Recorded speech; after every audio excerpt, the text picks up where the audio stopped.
So, just to give a rundown before we start, we're supposed to explain the need to remove nitrogenous and other excretory products from the body. Right? That's crazy. Alright, okay. We're supposed to now describe the gross structure of the kidney. Right? So, gross anatomy we're going to be doing. And then the structure of the nephrons and associated blood vessels. Right? So, we're going to look at that. Then the function of the kidney in terms of excretion, osmoregulation, and then discuss the clinical significance of the presence of glucose in the blood, so glucuria and proteinuria, right? So protein in urine. So I'm gonna look at those things. So why is there a need to remove nitrogenous and other kinds? Why does it say king? My bad. Let me just fix that real quick. This is the consequence of you creating PowerPoints at 3 o'clock in the morning. Alright, so let's go. So let me share about this real quick.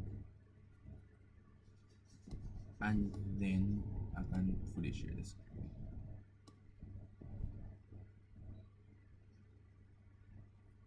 Oh boy. I think I'm running myself dry now. Alright, let's go. So why do we need to do this? Why do we need to remove urine and other kinds of these types of waste from the body? Alright, we're looking at this, right? So we know that metabolism, right? Through metabolism, cells constantly make different types of byproducts, right? And if these stay within the blood, we're gonna have the accumulation of metabolic wastes, including nitrogenous compounds such as ammonia and urea, which can be toxic for the cells, right? Homeostasis, removing these wastes is essential for maintaining homeostasis and the body's ability to regulate internal conditions within a narrow range conducive to cellular function, right? Regulation of the blood composition, that's important. Blood filtration, excretory organs such as the kidneys will filter metabolic waste, excess ions, and solutes from the bloodstream. And maintaining this balance is important, right? So maintaining a balance of electrolyte balance, our pH, our osmotic pressure, right? These are all crucial for cell development and cell health, right? So we need to keep all of those things within a specific range. We also prevent types of diseases. If we have too much of these nitrogenous waste products, we can have renal failure, right? Within specifically affecting the kidney, and we can have toxin accumulation, right? So we can actually have toxins accumulating within different parts of the bodies, creating different types of disorders and disease, right? Like uremia, gout, and metabolic acidosis. So this is why we need to remove them. Osmoregulation is important because we need to regulate the amount of water in the body, right?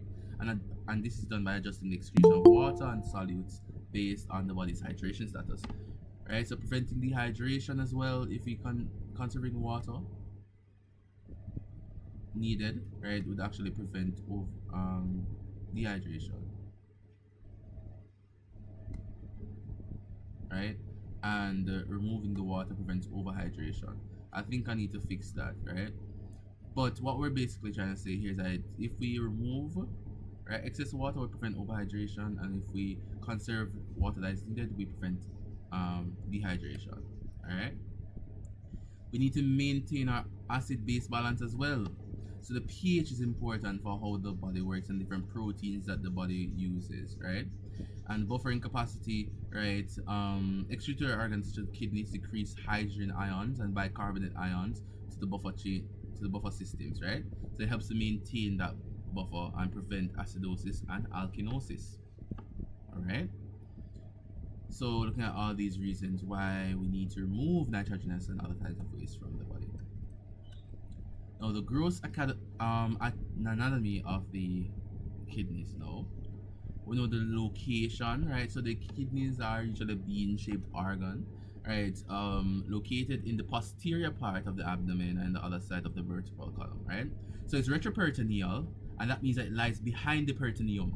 So it's generally behind the flap, right? The peritoneum, which is generally covering this general area, right? So usually when you cut the skin open, you need to enter the peritoneum and remove the abdominus muscles and stuff like that in order to now go and find the kidney, right? So we need to speak about those things. You have to bypass these structures in order to reach the kidney, right? The external features, now we know that the kidney is enclosed in a tough fibrous renal capsule. See there? And it's a concave medial border, right, of the kidney, right, contains a depression that is called the renal helium. Same way how we call the helium of a pea, right, like a kidney mean a pea, helium, right? The renal helium is where the renal artery enters and the renal vein and the ureter exits. So it's the renal artery and the renal vein and the ureter coming out, right? And the nerves of the nerves and lymphatic vessels enter and exit the kidney from this area as well. So all entrances and exits are here at the renal helium. Okay. Internal structures now. We know that we have two main regions of the kidney. We have the outer renal cortex and the renal medulla, right? This is giving me flashbacks to CSEC. Right, so the renal medulla consists of the cone-shaped structures known as renal pyramids. Right, so the renal pyramids there, right, and which project into the renal cortex. So the renal columns have extensions of the cortical tissue, right, separate and adjacent from the renal pyramids. So here we have the general structures, right? So the outer renal cortex, right, and we have the inner medulla, which has the not the capsules yet, but the pyramids, right? On the bottom of the pyramids, you're gonna have the different papillae, right? Papillae, right? And then at the middle, which now enters into the calyx, right? Which filters into the renal pelvis to go through the ureter. All the little things will go through the ureter there, right? So we have that there. So hopefully you guys understand those general structures. Look at the renal papillae, right? Renal calyx, the renal pelvis, those type of structures that you'd have, the internal structures of the kidney. Okay, the renal pelvis and the calyxes, right? So at the base of each renal pyramid, right, is the funnel shaped structure called the renal papilla, right? So one renal papilla, multiple renal papillae, right? So which drains the urine into a cup-like structure, right, called the minor calyx, right? So we have that there. So the minor calyces, right, merge to form a large structure called the major calyx, right? And then they converge in the renal pelvis. So here now at the base of a pyramid, let me see if I can mark this up now. Here now we have a pyramid, right? At the base of a pyramid, we have a minor calyx. All minor calyces branch into the major calyx, right? All major calyces will go into a renal pelvis and they will now go through the ureter. Alright? Everybody's fine so far?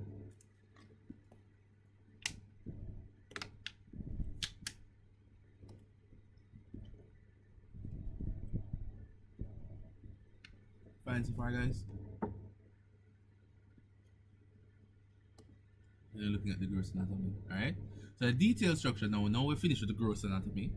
We're going into the detailed structure of the nephron now. So nephrons, we know that nephrons are the functional units of the kidneys, right? And they're responsible for filtering blood and producing urine. So each nephron would have a renal corpuscle, renal tubule as well, right? So the renal corpuscle is located in the renal cortex, and it includes the glomerulus and the glomerular capsule, or what we call the Bowman's capsule, right? The renal tubule consists of the proximal convoluted tubule, the loop of Henle, both descending and ascending, and our distal convoluted tubule, and then we finally have our collecting duct, right? The two types of nephrons exist. Our cortical nephrons are most located in the cortex, and our jux, here it is, let's see, right? Right? I usually call them medullary nephrons, right? But it's juxtamedullary nephrons, right? That extend into the medulla, right? So we have our juxtamedullary neurons and we have our regular cortical, not neurons, nephrons. My bad, nephrons, and then we have our cortical nephrons, right?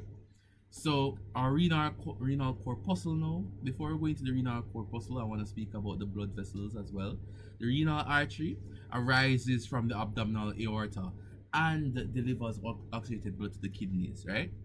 We have two different parts of the renal artery: the afferent arteriole, which branches off the renal artery and enters the renal corpuscle to help form the glomerulus, right? Where the blood is filtered. The glomerulus now would be a network of fenestrated capillaries. We spoke about fenestrated capillaries before in the cardiovascular system, right, where the filtration of blood occurs. Then we're gonna have an efferent artery, right, to carry blood away from the glomerulus in the cortical nephrons, right. The efferent arterioles branch, right, into pertubular capillaries surrounding the renal tubules, right. In the juxtamedullary nephrons, it forms the vasa recta, right?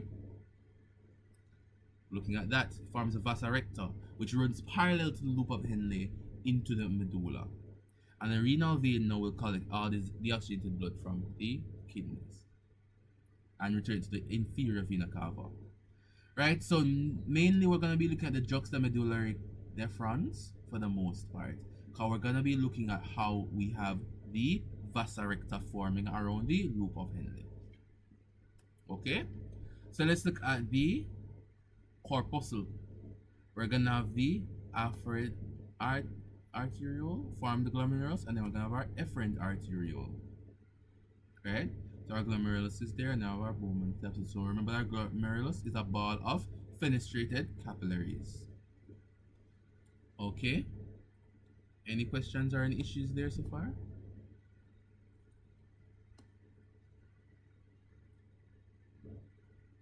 Any questions or any issues?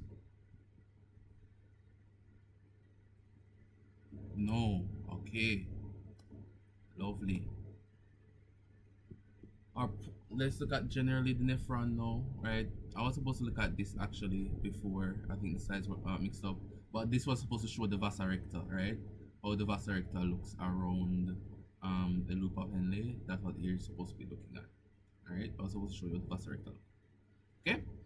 So the glomerulus now, we know glomerulus is a tuft, right, of capillaries formed from the afferent arteriole, right, and they're unique for their filtration, right, about the effective filtration of blood, right, as it has a high surface area due to the convoluted nature of the fenestrated or the porous epithelium.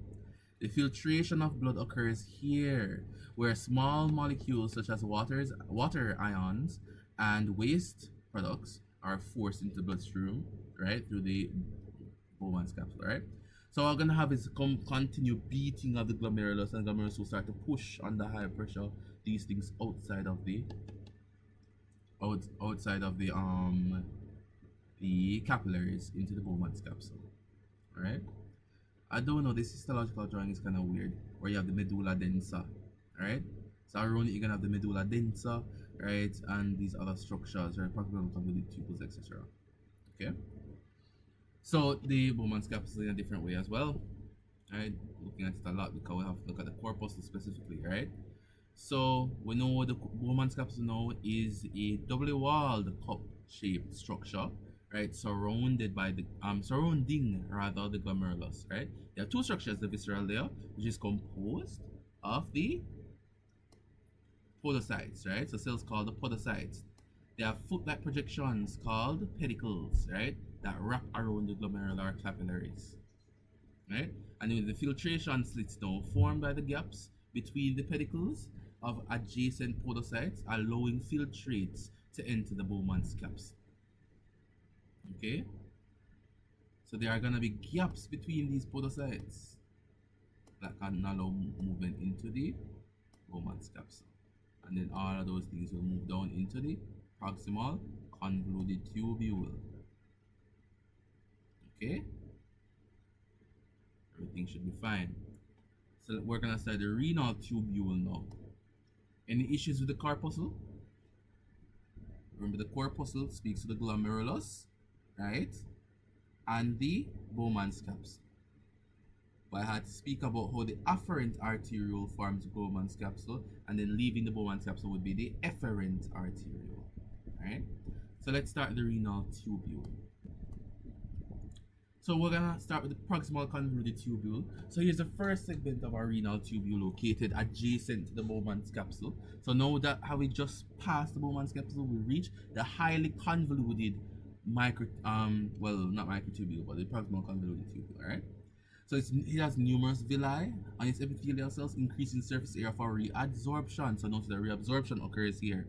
Reabsorption of water, glucose, amino acids, ions, and different solutes, other different solutes occur here, returning them back to the bloodstream. While the secretion of substances such as hydrogen ions and drugs also takes place in the PTC. Right? Different types of drugs. Alright? So what we have here now, right? This is what's happening here. So we have the lumen, right? And we have the blood. So we're gonna have the movement of sodium ions, specifically glucose, amino acids, phosphates, lactate, citrate, all of these things coming in with sodium ions, right? And they're gonna be moving these things now. So active transport, right, must take place, right, in order to use some of these proteins as well. So active transport is gonna be needed here. We're gonna have glucose, amino acids, and these different salts heading into the blood, right? So it's from the lumen to the blood. Alright? So all of these things taking place with the proximal convoluted tubule. This is just a review. The loop of Henle now consists of the descending limb, right? The hairpin turn, right? And then the ascending limb. Okay? And those type of things. So it extends from the cortex into the medulla, right, and plays a crucial role in creating the concentration gradient in the interstitial fluid of the kidney's medulla. Right, so the descending limb is permeable to water, but not ions. Note that. Descending limb is permeable to water, but not ions, allowing water to passively diffuse, right, via the aquaporins into the tubule, right, into the hypertonic interstitial fluid. So a hypertonic state being produced here. And we know what hypertonic, hypotonic, and isotonic systems are because they were done in Unit 1 biology. The ascending limb is impermeable to water but actively pumps ions, right, out of the tubule, creating a hypertonic environment in surrounding interstitium, right? So a hypertonic solution outside, but the hypotonic in solution inside, right? So what's gonna happen here? Inside is hypotonic, meaning that water is gonna do what? What's gonna happen? Inside is what, sir? Hypotonic. Or water gonna give? Right? So what's gonna leave for the most part, right? So we're gonna have that there. So the thing is now, the descending loop is permeable to water. So this is where primary water absorption occurs, right? Or where water leaves for the most part. So you know that if you're going to be overhydrated, water is going to leave.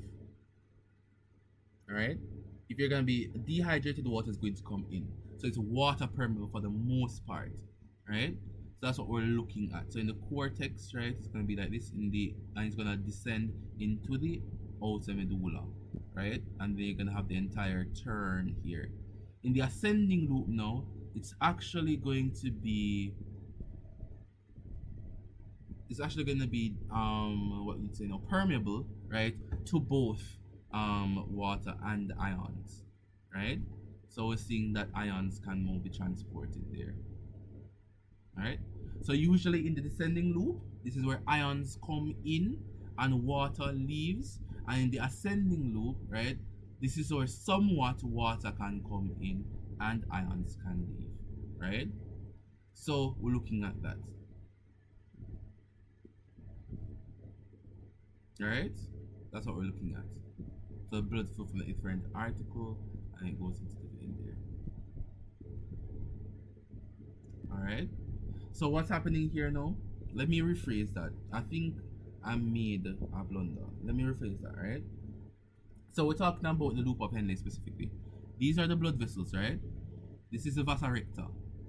All right, so that's the vasa recta. So what we're saying here is that water can leave, right, the descending loop, or water can enter the descending loop, right, and then that will enter the vasa recta. So anything leaving the loop of Henle will enter the vasa recta, right? Anything coming into the loop of Henle will come from the vasa recta, right? Well, not come from the vasa recta only, but come from the glomerulus, by the way. Sorry about that. Will come from the glomerulus, right?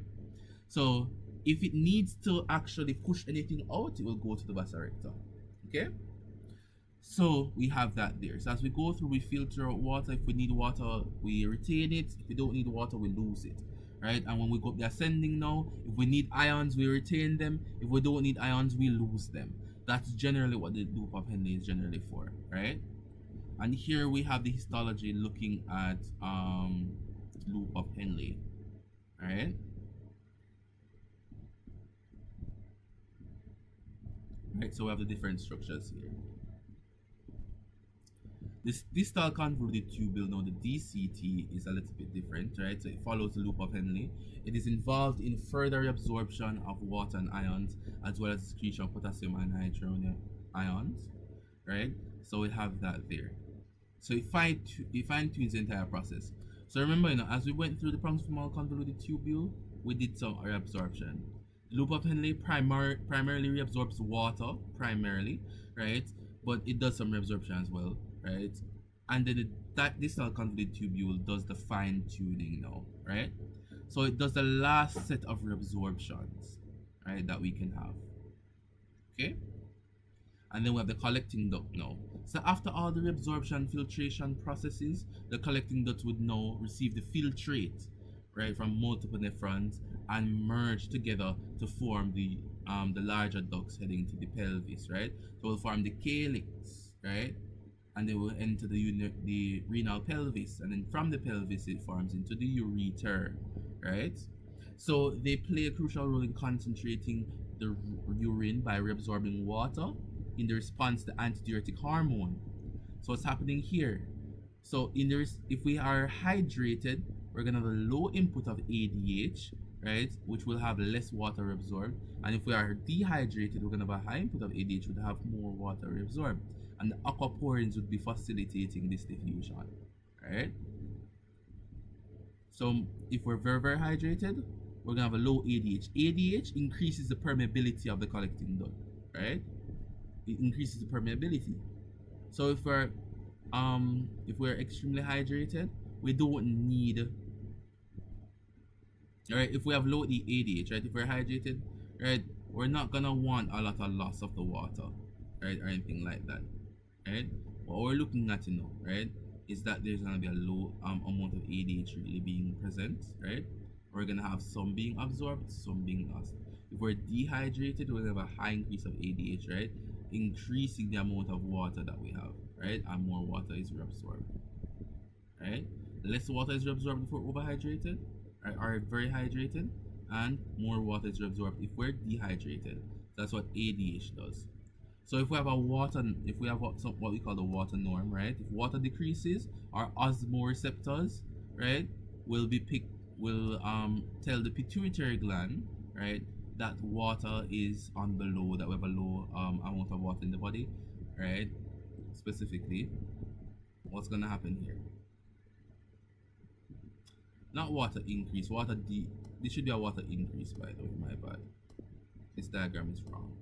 So water increase, it will tell the pituitary gland to decrease the amount of ADH being produced, right? So it can get back to the normal water, right? If the water decreases, now our osmoregulators will tell the pituitary gland to produce more ADH, right? That's what's happening there. So it's a feedback mechanism, right? And it's a negative feedback, right? Does this make sense as a negative feedback mechanism?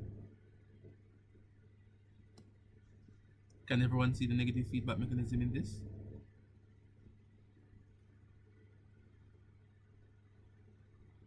All right.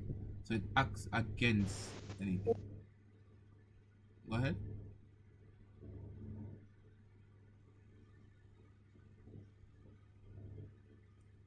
Okay. Probably you were just responding.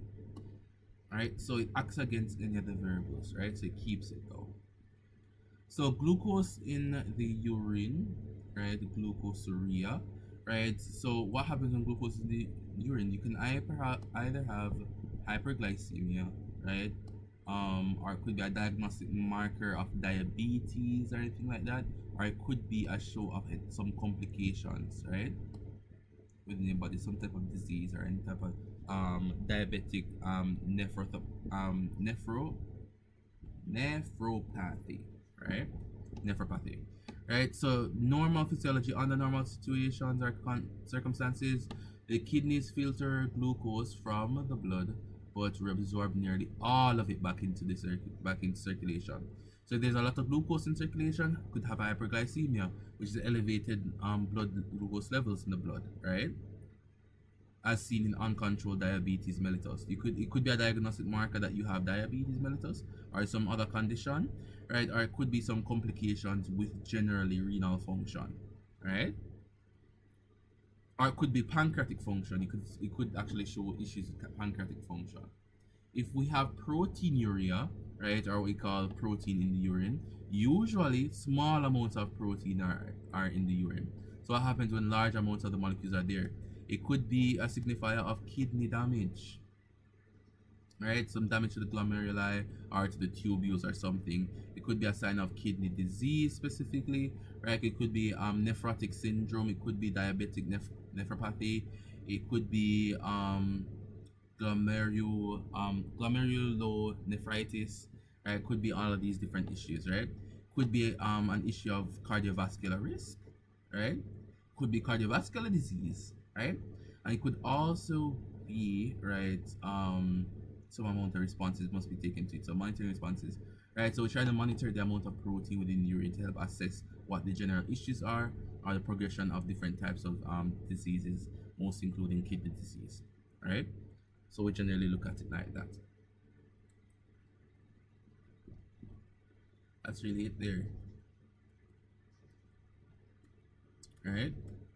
So looking at just a review, remember this is not necessarily teaching the information, but just a review of how this works, right? The kidney excretion osmoregulation.